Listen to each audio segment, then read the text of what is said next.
Hello and welcome to Study Tiger.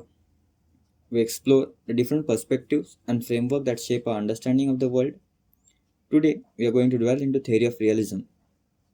As one of the oldest and most influential theories in the field, realism has played a major role in shaping our understanding of international systems and behavior of the state.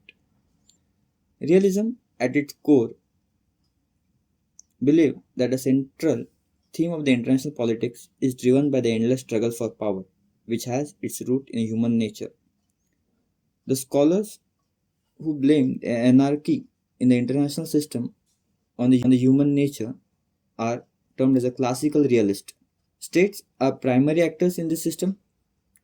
Realists argue that states are always in constant struggle for power, and the ultimate goal of any state is ensure its own survival. The genesis of this school can be traced back to Thucydides, the account of Peloponnesian War, and the Sun Tzu classical work on strategy, is the art of war. The major exponents of this school of thought is Machiavelli and Morgenthau. Realists believe that the balance of power is the most important factor in maintaining peace and stability in the international system. They argue that one state becomes too powerful, it poses a threat to security of other states, and the best way to maintain peace is for other states to balance against it. And we have seen this happening during the Cold War period. When NATO came into existence, it made the other states fearful. So USSR signed the Warsaw Pact. In contemporary world also, when China is expanding its military power, its neighboring countries are fearful. That's the reason they are forming the alliance like Quad.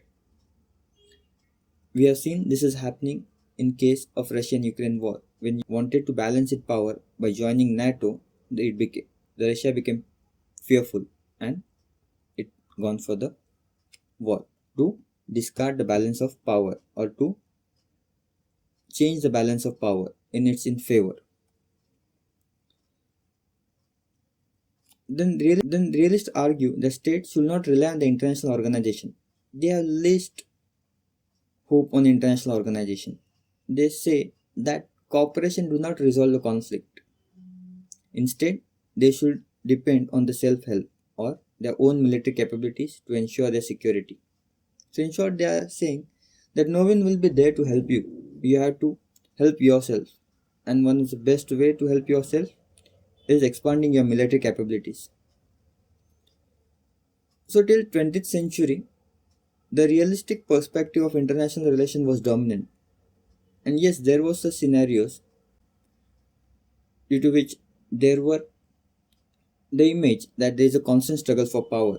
And because of it, we have seen World War One, World War Two.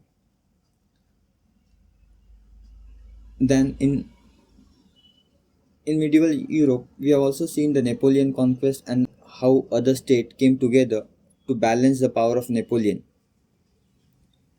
But in 21st century, it has been criticized because its narrow focus is on state and military power, and there is a lack of attention on other factors such as economic, social issues. Because as 21st century, we have seen the cooperation between different states.